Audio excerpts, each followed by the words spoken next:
मोक्षमार्गस्य नेतारं भेत्तारं कर्मभूव्रतां ज्ञातारं विश्वतत्त्वानां वन्दे तद्गुणलब्धये।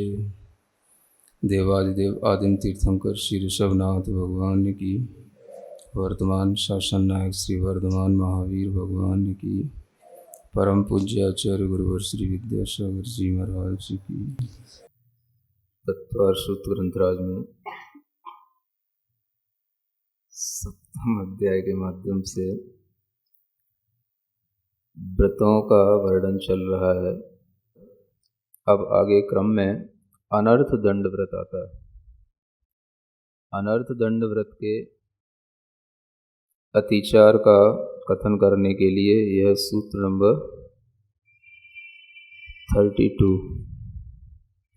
कंदर्प कौत्कुच्य मौखर्या समीक्षाधिकरणोपभोग परिभोगानर्थक्यानि, यह 5 अतिचार बताए जा रहे हैं जो अनर्थ दंड व्रत के हैं। जो श्रावक अनर्थ दंड नहीं करने का व्रत ले लेते हैं गुण व्रतों के माध्यम से, उनके लिए भी ये अतिचार ध्यान रखने योग्य होते हैं। और जो सामान्य से भी अपने आप को अनर्थ दंड से बचाना चाहते हैं, बिना प्रयोजन होने वाले पाप वृत्तियों से बचाना चाहते हैं, उनके लिए भी यह अतिचार सुनने योग्य और पालन करने योग्य हैं। तो पहला अतिचार कहते हैं कंदर्प। कंदर्प का मतलब होता है एक हास्य मिश्रित अशिष्ट वचनों का प्रयोग करना, जो कि आप अक्सर देखा करते हैं कि जो बच्चे स्कूलों में पढ़ते हैं, गलियों में घूमते हैं, इस तरह की प्रवृत्ति अक्सर किया करते हैं। यानी ऐसे अशिष्ट वचनों का प्रयोग जो सभ्य लोगों के द्वारा जिनका उपयोग नहीं किया जाता, और जो कहना चाहिए अच्छे व्यक्ति जिन वचनों का उपयोग नहीं करते और जिसमें कुछ ना कुछ कामुकता का भी समावेश हो, जिसमें कुछ रागादि की तीव्रता के कारण से ऐसा कामयुक्त वचन निकले और वो हास्य के साथ मिश्रित हो, तो उसको यहाँ पर कंदर्प कहा गया है। इस तरह की जो कंदर्प रूप प्रवृत्ति है, यह सभ्य पुरुषों के द्वारा तो की ही नहीं जाती, लेकिन फिर भी कुछ निम्न जाति के लोग, असभ्य लोग जिस तरीके से किया करते हैं, उन्हीं के संगति में रहते हुए या संस्कार को पा करके इस तरह की प्रवृत्ति करने में जो लोग लग जाते हैं, उनके संस्कार भी पड़े रहते हैं। अब यहाँ आप कहोगे कि जो व्रत लेंगे वो तो सब अच्छे लोग ही व्रत लेंगे, और जो व्रत लेंगे तो फिर वो इस तरीके की असभ्य प्रवृत्ति क्यों करेंगे? तो वो इसलिए हो जाती है क्योंकि वो पूर्व का कुछ संस्कार पड़ा रहता है। जिन्होंने अपने यार दोस्तों में इस तरीके से पहले अशिष्ट वचनों का प्रयोग किया है, बाद में भी वह कुचित कदाचित प्रवृत्ति हो जाती है। वो भी ना हो, उसको रोकने के लिए इसको अतिचार के रूप में कहा गया है। तो यह कंदर्प नहीं होना। दूसरी प्रवृत्ति कहलाती है कौत्कुच्य। इसमें कंदर्प तो मिक्स रहता ही है, साथ साथ इसमें काय की चेष्टाएं भी अशिष्ट हो जाती हैं। यानी काय के माध्यम से भी कुछ इस तरह से चेष्टाएं करना जिससे कि वह व्यक्ति अपने अभिप्राय को दूसरे के अंदर रख भी देता है और दूसरे के अंदर भी कुछ अश्लीलता या कामुकता उसके अंदर प्रविष्ट हो जाती है। इस तरह की प्रवृत्तियों को कौत्कुच्च कहा जाता है। तो ये सब अनर्थ दंड व्रत हैं। आप देखेंगे कि अक्सर जिन्हें कुछ थोड़ा सा कहना चाहिए काम नहीं होता है, या जो बिना वजह यार दोस्तों के बीच में घूमते रहते हैं, गलियों में चौराहों पर खड़े रहते हैं, वो इसी तरीके की प्रवृत्तियां अक्सर किया करते हैं। और ये कंदर्प कौतकुच्च से उनके अंदर बिना वजह पाप का बंध होता रहता है। तो ये बिना वजह होने वाले अनर्थ को रोकने के लिए, पाप बंध को रोकने के लिए इस तरह की प्रवृत्तियों पर काबू पाना उचित होता है। इसलिए यहाँ पर ये व्रत नहीं भी जिनके लिए हैं, उन्हें भी इस प्रवृत्तियों से अपने आप को बचाने का प्रयास करना चाहिए। फिर कहा जाता है मौखर्य। तीसरा दोष क्या होता है? मौखर्य। मौखर्य जानते हैं? मौखर्य माने ज़्यादा बकवाद करना, बकवास करना, बोलते हैं ना, बहुत ज़्यादा बकवास करता रहता है, माने कुछ भी बोलता रहता है। तो जो बकवास होती है इसको हम क्या बोलेंगे? जिसमें कोई भी सेंस नहीं है।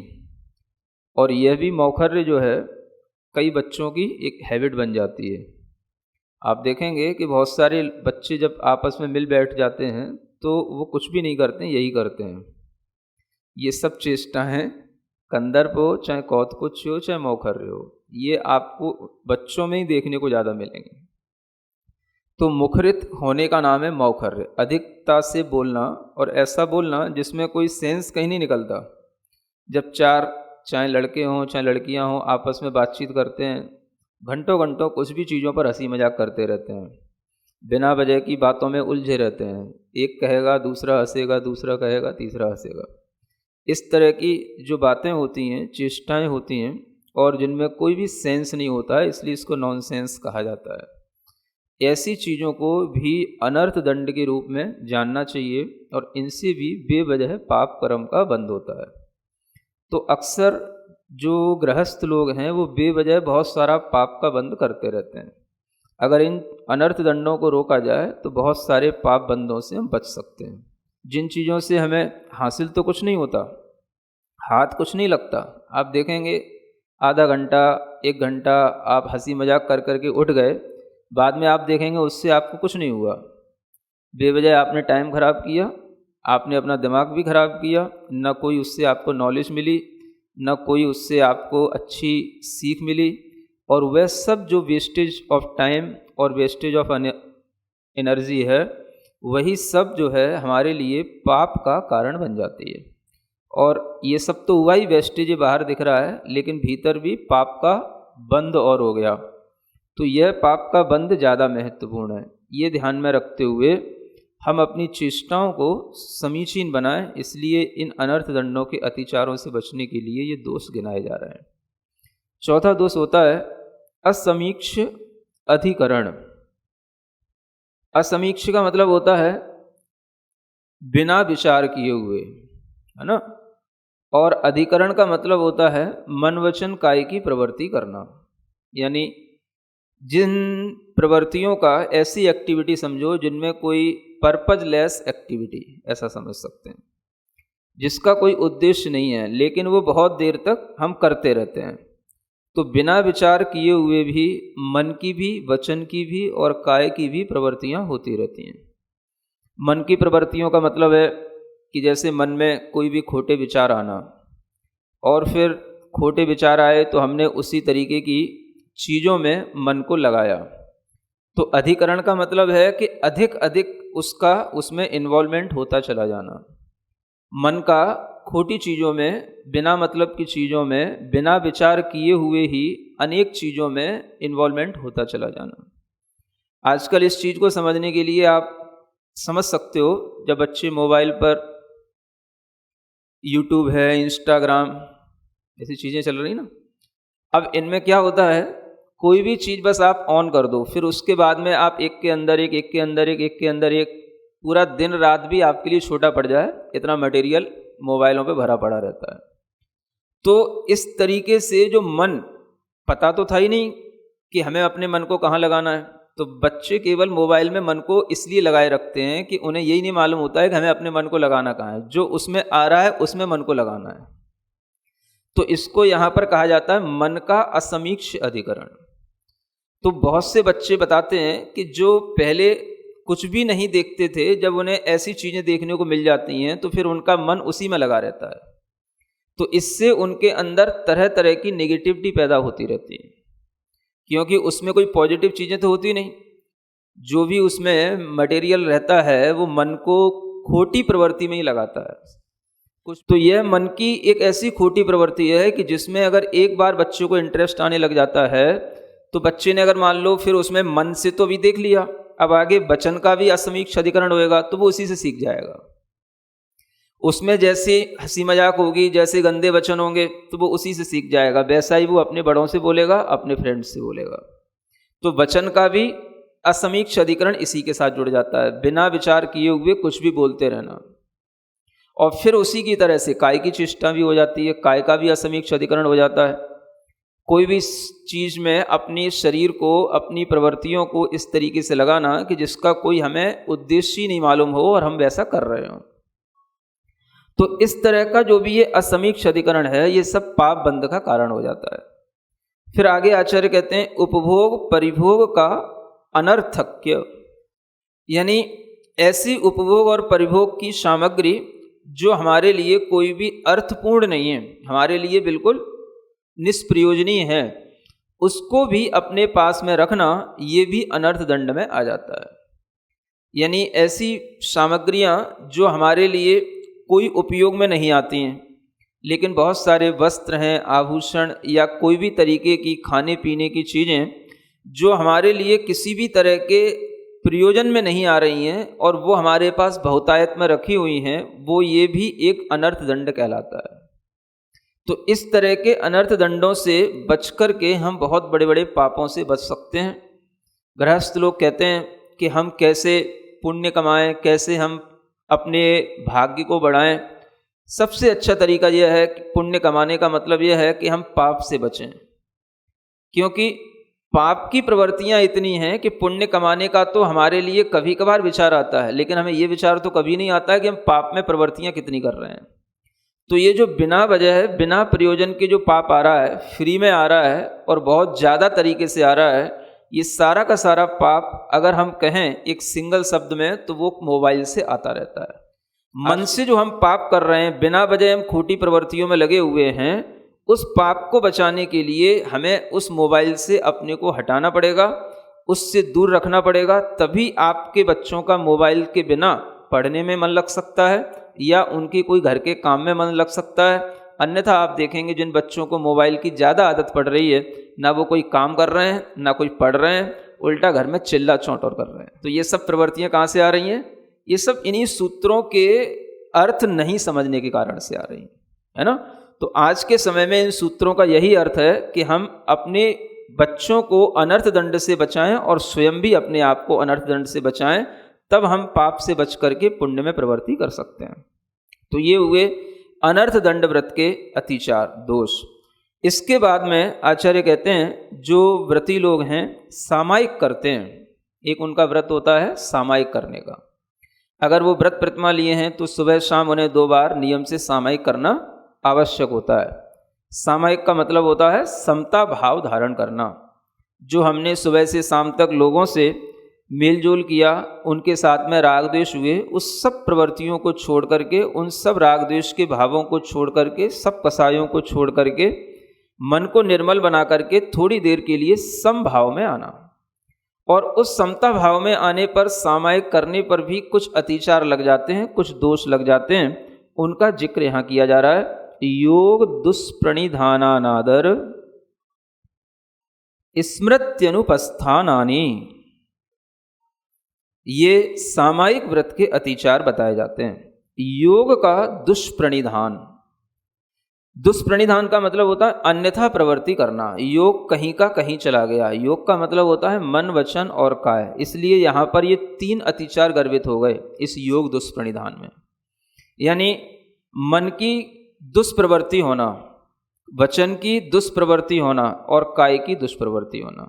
आप देखेंगे कि जैसे ही आप ध्यान या सामायिक करने बैठते हैं, समभाव में आने के लिए आप शांत होकर के बैठते हैं, आपका मन कहीं ना कहीं किसी आर्त ध्यान में उलझ जाता है।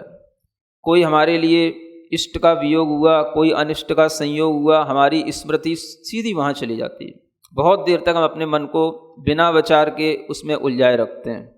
ये जो मन का उलझना है, जिन विषय कसायों में जिनसे हमें कुछ मतलब नहीं निकलना है, उस मन की उस प्रवृत्ति को यहाँ पर मन का दुष्प्रणिधान कहा जाता है। तो सामायिक के समय पर ऐसा भी हो सकता है, होता है कि आप सामायिक की क्रिया तो कर रहे हैं, जैसे सामायिक के लिए हमें दिग्बंधना करना है या हमें भक्ति पाठ पढ़ना है, तो वो भक्ति पाठ भी पढ़ा जाता है और साथ साथ में मन का दुष्प्रणिधान भी चलता रहता है, क्योंकि मन जहाँ उलझा है वो मन वहाँ सोच रहा है और जो याद है वो उसको देख करके बस पढ़े जा रहा है। तो ये मन के दुष्प्रणिधान से शुरू होती है सामायिक। फिर वो वचन के दुष्प्रणिधान में भी चली जाती है कि वचन का दुष्प्रणिधान ये हो गया कि उस सामायिक के जो भी पाठ थे या जो कुछ भी उसके दंडक वगैरह जो प्रारंभ में सामायिक करने के पहले पढ़े जाते हैं, भक्ति आदि के जो पाठ हैं, उनमें भी उसके वचन में तो कुछ का कुछ चलता रहता है और वह पाठ दूसरा करता रहता है और उसे पता ही नहीं होता है कि पाठ कब पूरा हो जाता है। आपको अपनी भाषा में समझने के लिए कभी ऐसे देखना, कोई आप विनती पढ़ने बैठ जाओ, भक्तामर पढ़ने बैठ जाओ, तो पहला काव्य तो आप शुरू कर देते हो, फिर बाद में आप सिर्फ पढ़ते रहते हो और जब अंत होता है तो फिर आपको याद होता है हाँ अब फिर अंत हो गया, स्तोत्र संसर्जम सब आ गया जैसी सामने, तो बस फिर आपको ध्यान आ जाता है कि हाँ अब समाप्त हो गया। तो इसी तरीके से कई लोगों की सामायिक शुरू होती है और अंत हो जाती है, पता नहीं पड़ता है बीच में क्या हुआ, तो बीच में सब दुष्प्रणिधान चला जाता है, मन का, वचन का, काय का भी इस तरीके से चेष्टाएं कि उन्हें पता ही नहीं क्या कर रहे हैं। काय उत्सर्ग करना है तो काय उत्सर्ग करने के लिए खड़े हैं, हमें काय उत्सर्ग में कितनी श्वासोच्छ्वास पर ध्यान देना है या हमें कितनी बार मंत्र पढ़ना है, पढ़ लिया तो यही पता नहीं है कितनी बार पढ़ लिया, कितने श्वासोच्छ्वास हो गए, कितनी देर हो गई, कुछ भी जो ध्यान नहीं रहना, या उसको करते हुए भी कुछ ना कुछ और खोटी प्रवृत्ति कर लेना, जैसी इच्छा आई वैसा खुजा लिया, जैसी इच्छा आई वैसे खड़े हो गए, जैसी इच्छा आई वैसा जो है कोई भी शरीर की प्रवृत्ति कर ली, ये सब उस सामायिक का दुष्प्रणिधान कहलाता है। तो आचार्य कहते हैं ये 3 प्रकार के जो दुष्प्रणिधान हैं ये सामायिक में दोष लगाते हैं, सामायिक को नष्ट तो नहीं करते लेकिन ये सामायिक में दोष लगाते हैं। दोष का मतलब ये हुआ कि आपके अंदर सामायिक का भाव तो है लेकिन आप उस सामायिक के भाव में आ नहीं रहे हो। सामायिक करने के लिए आपने तैयारी तो शुरू कर दी लेकिन आप सामायिक की जो व्यवस्थित स्थिति होती है उसको आप टच नहीं कर रहे हो, तो वह नहीं करने के कारण से वह हमारे अपने स्वभाव में आना जो हमारे लिए आवश्यक था वो नहीं होने के कारण से वो उसका दोष बन जाता है। चौथा है अनादर। अनादर का मतलब होता है आदर नहीं होना सामायिक की क्रियाओं में, या उत्साह नहीं होना। करना इसलिए है क्योंकि नियम है और उत्साह इसलिए नहीं है क्योंकि मन दूसरी जगह पर लगा हुआ था, काम दूसरे करने थे उससे मन को हटाना है क्योंकि वो भी करना है, नहीं करेंगे तो फिर हमने सामायिक नहीं की, ऐसा मन में फिर एक और दूसरा विकल्प चलता रहेगा। तो वह सामायिक करने बैठ जाना लेकिन आदर नहीं होना, जो हमें सामायिक में करना है उस तरफ ध्यान नहीं होना, या हमारे लिए सामायिक के समय पर किसी भी तरह का उत्साह नहीं आना, उदासीन होकर के बैठ जाना और मन को किसी भी तरीके से राग द्वेष में जो उलझ रहा है उससे बचाना नहीं, तो ये उसका अनादर कहलाता है। माला तो फेर रहे हैं या कोई भी चीज़ अपने पाठ आदि को लेकर के बैठ तो गए लेकिन दिमाग दूसरी जगह लगा हुआ है, दिमाग बार बार जो है उसके प्रति उत्साहित नहीं है कि मैं अगर एडमो अरिहंत ताड़म पढ़ रहा हूँ तो एडमो अरिहंत ताड़म पर ही ध्यान दूँ।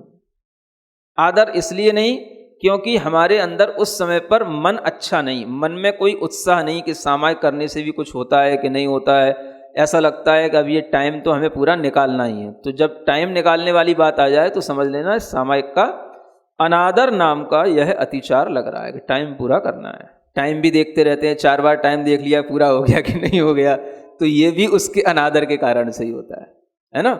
अगर आदर भाव के साथ होगा तो टाइम अपने आप ज़्यादा निकल जाएगा, पता ही नहीं पड़ेगा, इतनी अच्छी सामायिक हो जाएगी। तो उसमें आदर उत्साह के साथ होएगा तो बार बार घड़ी भी देखने की जरूरत नहीं पड़ेगी। तो ये सब अनादर भाव जो करते हैं उनको पता रहते हैं। और फिर आचार्य कहते हैं स्मृति अनुपस्थापनानि, यानी स्मृति का ही उपस्थित नहीं रहना। हम करने तो कुछ और बैठे थे, सोच करके कुछ और बैठे थे, आज हम सामायिक में ये चिंतन करेंगे, आज हम सामायिक में 12 भावना का चिंतन करेंगे, आज हम सामायिक में मैत्री आदि भावना भाएंगे, आज हम सामायिक में नमोकार में मन लगाएंगे, लेकिन थोड़ी देर बस 2-5 मिनट शुरू हुआ और उसके बाद तो पता नहीं क्या हुआ, और स्मृति न जाने कहाँ कहाँ चलती रही। तो ये कहलाता है लैक ऑफ कंसंट्रेशन। इसमें क्या है, स्मृति का अनुपस्थापन का मतलब है कंसंट्रेशन नहीं है। हमारे जो माइंड है उस माइंड का हमें कंट्रोल नहीं है। तो इसमें जो है ये चीज है। और जो पहले बताया था मन का दुष्प्रणिधान, उसमें तो मन खोटा खोटा सोच रहा है। इन दोनों चीजों में अंतर है, मन का दुष्प्रणिधान और एक स्मृति नहीं रहना। तो स्मृति कहीं की कहीं चली जाना ये अलग चीज होती है, और इस मन में खोटे खोटे विचार आना ये अलग चीज होती है। तो इन दोनों को यहाँ पर अलग अलग रूप में लेना चाहिए। और स्मृति अनुपस्थापन का एक दूसरा अर्थ ये भी होता है कि स्मृति नहीं रहना कि हमें करना क्या था, कौन सा पाठ पढ़ना था, कौन सी हमें क्रिया करनी थी, कौन से हमें आवर्त करने थे, कुछ भी याद नहीं रहना, और हमने कितना कर लिया है और कितना बाकी है ये भी ध्यान नहीं रहना। कई बार मान लो कोई क्रियाएं एक साथ 4 क्रियाएं करनी है, या 2 कोई हमें भक्तियां पढ़नी है, या हमें किसी भी तरीके का आवर्त करने हैं, तो वो हमें ध्यान नहीं रहना किस दिशा में हमने कितने कर लिए, कितना हमने पाठ पढ़ लिया, कोई स्मृति नहीं रहना। या सामायिक की कभी कभी स्मृति नहीं रहना कि हम भूल ही गए, हमें सामायिक भी करना था, ये भी एक उसमें आ जाएगा। तो इस तरीके से यह स्मृति नहीं रहना भी एक सामायिक का दोष माना जाता है। इसके आगे आचार्य कहते हैं एक व्रत आता है प्रोषधोपवास। नाम सुना है? क्या बोलते हैं? प्रोषधोपवास। उपवास के साथ भी प्रोषध करके उसको प्रोषधोपवास के रूप में जोड़ा गया। तो जो प्रोषधोपवास व्रत लिए रहते हैं वो अष्टमी चतुर्दशी को जघन्य मध्यम या उत्कृष्ट रूप से किसी ना किसी तरीके से प्रोषधोपवास करते हैं। तो उसमें भी ये विधि रहती है कि जैसे उत्कृष्ट तो उपवास के साथ होता है प्रोषधोपवास, जो अष्टमी या चतुर्दशी को पूर्ण 4 प्रकार के आहार के त्याग के साथ होता है।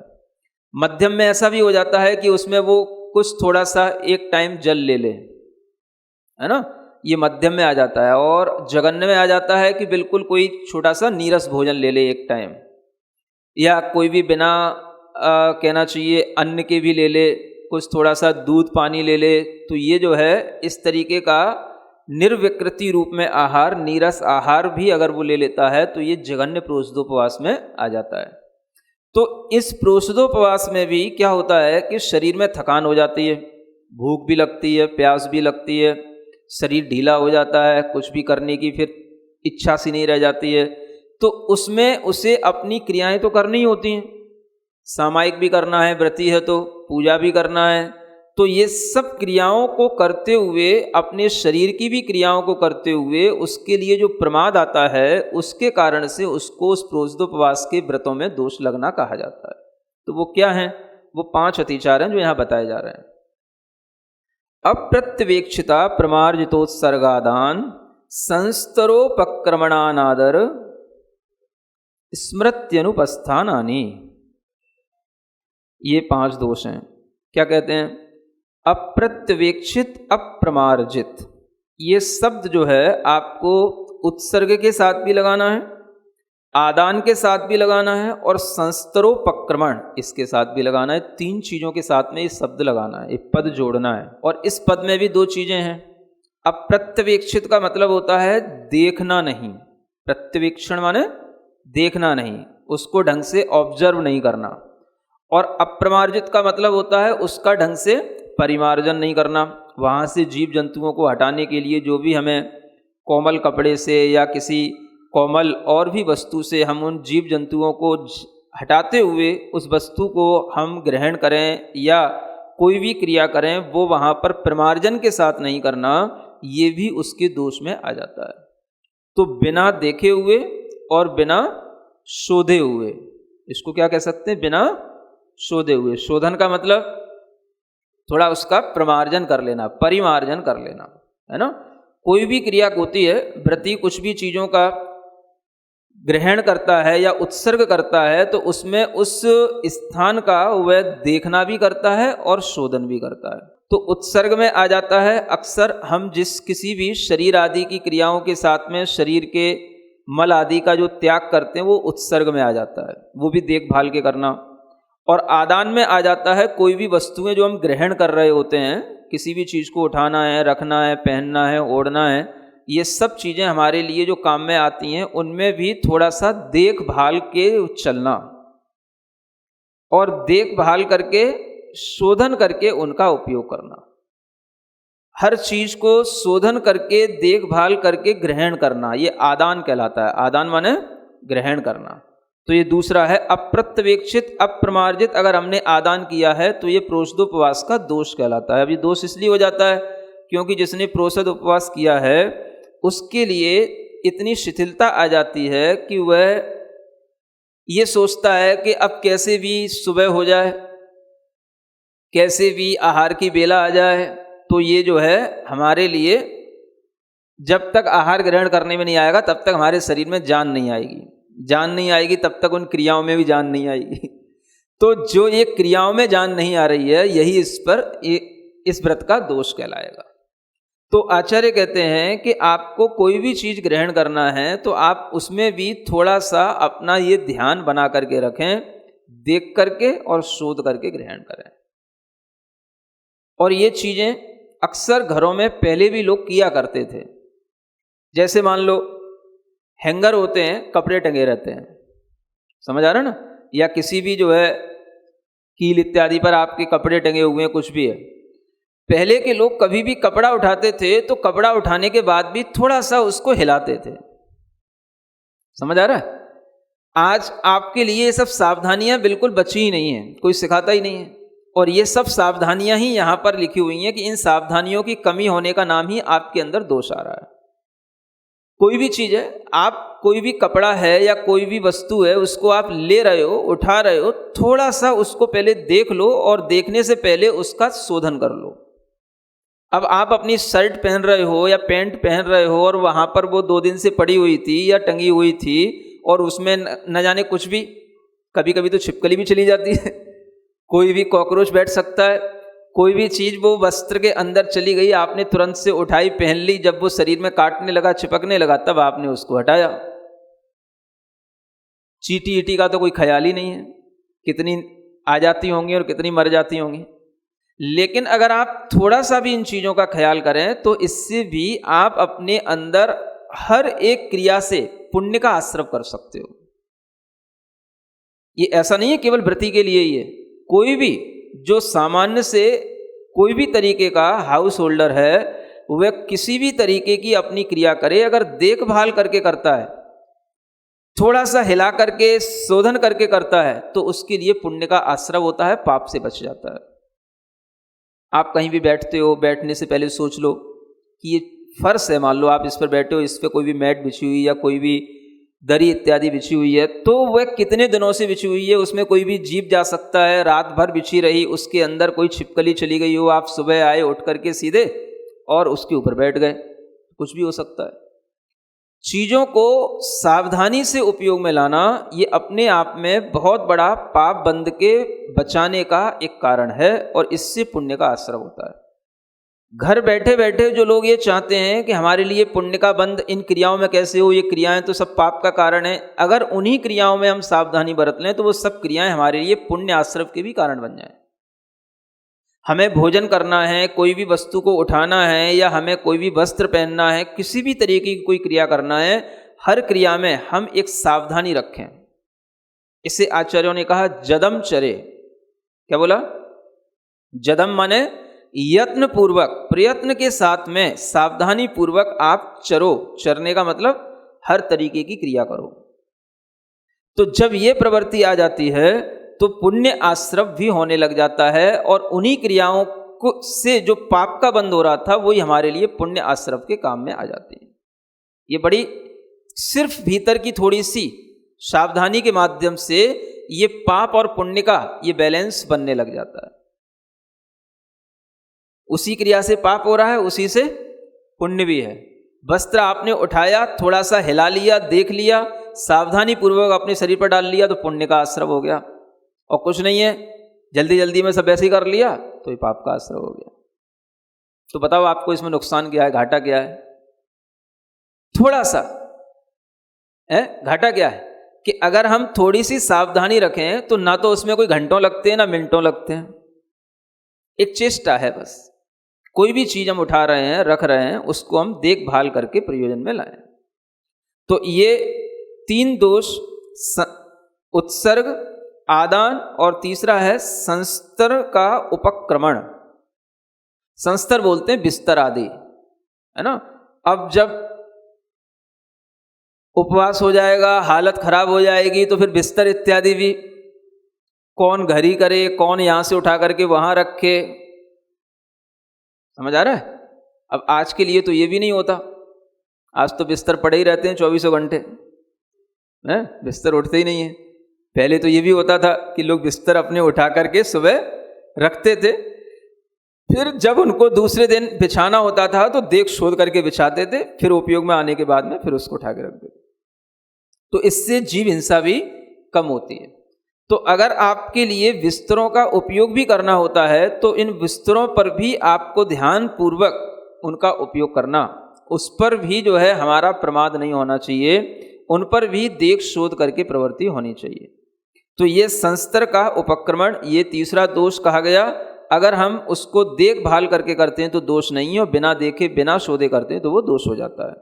और इसमें भी सामायिक की तरह एक चौथा और पांचवा जो अतिचार है वो कॉमन है।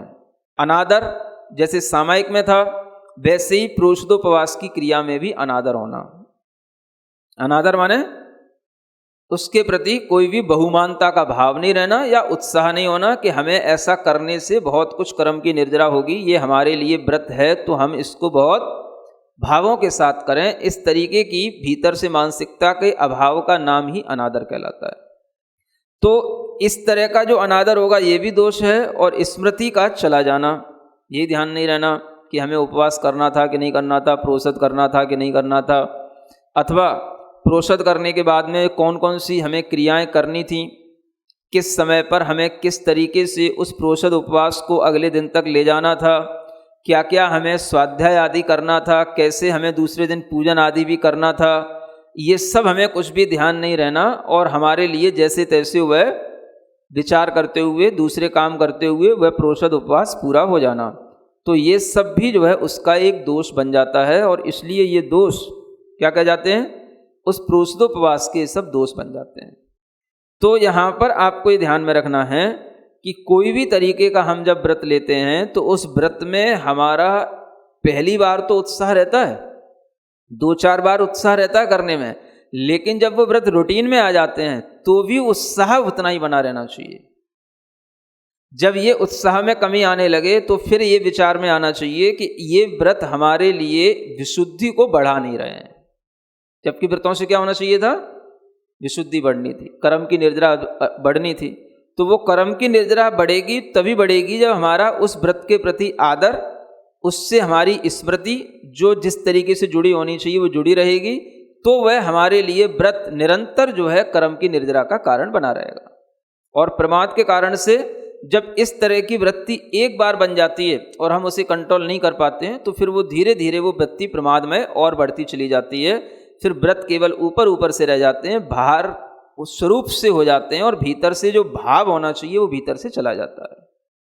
तो इन क्रियाओं को हमेशा एक ढंग से करना ये सबसे कठिन काम होता है।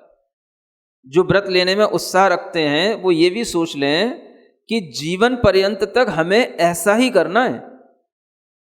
जो हमने व्रत लिया है उसमें जिस तरीके का भाव है वो हमें जीवन पर्यंत तक वैसा ही बना करके रखना है जैसा लेते समय हमारा होता है। तो इस तरीके के उत्साह में जो लोग रहते हैं उनके लिए व्रतों का पालन अच्छे ढंग से होता है। इसलिए जो भी गृहस्थ व्रत लेते हैं, प्रतिमाएं लेते हैं, आगे बढ़ने की इच्छा रखते हैं, वो ये ध्यान में रखें कि यहाँ पर नया नया उत्साह हमें खुद अपने अंदर पैदा करना पड़ेगा।